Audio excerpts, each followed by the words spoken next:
What's going on, folks? Today in Stu's garage we're going to be installing these solid motor mounts on the Drift Fox. It's a fairly easy process and I just want to go through it and show you guys how it's done. So right now we've got the car raised up. We're about to throw a couple of jack stands under it, and the only thing I should have to go underneath the car for is to disconnect the transmission cross member from the actual transmission, and that's 2 bolts. So let's go ahead and get that done.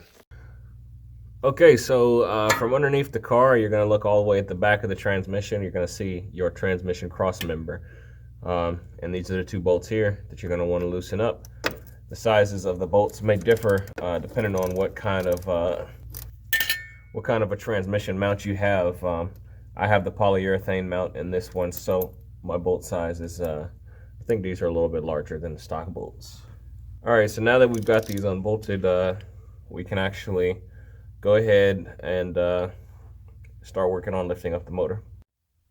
Okay, next up you want to take a block of wood and put it on top of your jack, and you want to actually support your motor from the oil pan. Preferably you'll have a larger block of wood than I will, but this is what I had laying around, and this is what I'm going to go with. So at this point, I've just got the wood pressing on the motor just a little bit, and we're going to go ahead and disconnect my motor mounts. And from underneath, you can see the motor mount connects by 1 bolt to the frame right here, and that's right next to your oil pump. And then you can see there's 1 bolt connected to your motor here, and then there's 1 bolt on the other side. They're actually easier to see if you slide around underneath the car further that way. You can actually get these off from the top, but since the car is jacked up, we might as well go ahead and attack it from down here.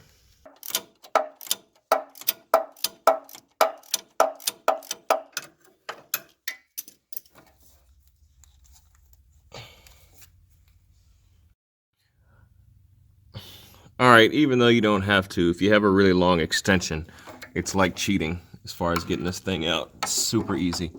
Just reach it up there to that rear bolt on the motor mount and twist away. All right, so there's the motor mount down there. You can see below the spark plug wires, that little piece in red. The only issue that I had was getting out the further back bolt because there's a lot of stuff blocking it. You can see it fine, but you just can't get a straight shot at it. And for that, I just busted out my trusty U-joint, came out without a fuss. So all 4 bolts are out of the motor side of the motor mount. Now we have to unbolt the motor mounts from the frame. That should be a 21mm socket like we have here. And we're gonna go ahead and throw the socket on here and give it a twist. Hey, check it out. This one's easier with an extension as well. Now, as you tighten this up, you want to make sure that you have the weight of the engine off of the frame, because the engine's going to start to move at this point.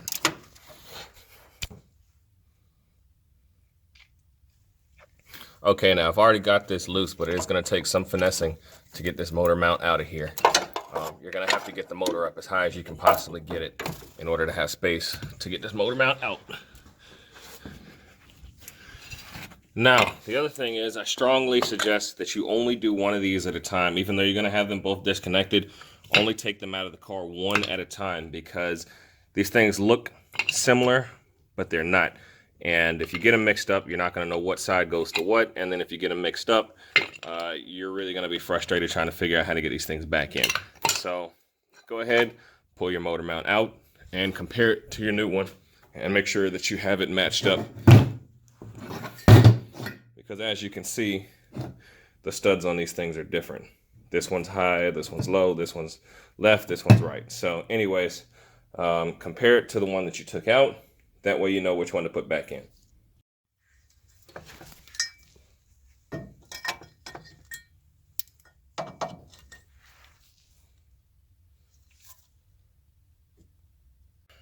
Okay, now I've got both sides motor mounts in place. Nothing is tightened down, as you can see. Nothing is bolted down yet.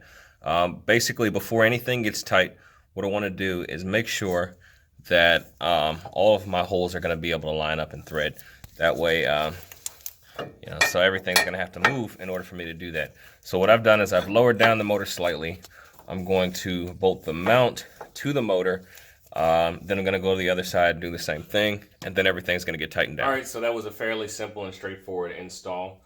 For the most part, it was pretty easy. The most difficult part about installing your motor mounts is getting everything lined up in that last step that I just showed you. It took me a while to get the passenger side lined up just because the space is a little bit tighter, and you have to jiggle the motor back and forth a little bit just to get all the screw holes perfect. It definitely helps to have two hands do this so that one person can move the motor in the jack while the other person sits underneath and lines things up. So now we've got the transmission bolted back up. We've got everything bolted underneath the car. I know earlier in the video I said that you could do this from above the car. You can, but it's absolutely better to do it from underneath the car. I think I put the motor mounts in from the top when we were doing the headers, but don't even try to do that. Just go from underneath the car. So with that, it's time to go ahead, set the car down, take it for a test drive. And one more thing I wanted to add. Originally, when I decided to do this project, I was going to do a solid transmission mount as well.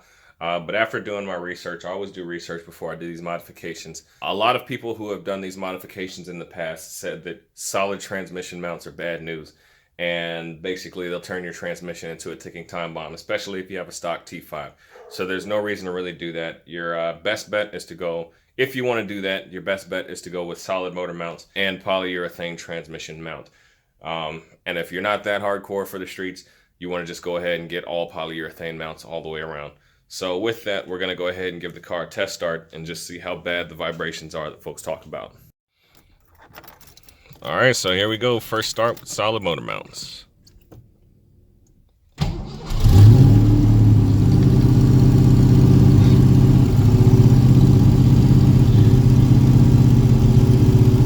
All right, so with solid motor mounts, a cammed motor, and stiff everything, I can honestly say that the vibration is not that bad. And honestly, if I hadn't done it myself, I might not even feel a difference. All right, folks, I know you can barely see me, so I'm just gonna make this quick. I just got back from the first drive with the solid motor mounts. I can definitely say that the car feels so much better right now. The vibrations at idle, you actually really don't notice them. I was actually kind of surprised because, you know, off the brake, you don't really notice a difference. You do feel a little bit more vibration through the car with the solid motor mounts, but this car already has a lot of vibration to begin with. So honestly, I can say that the improvements far outweigh the disadvantages. So definitely thumbs up for solid motor mounts. If you got a Foxbody and you don't mind your car being raw, definitely go for it. Thanks for watching, folks. See you guys next time.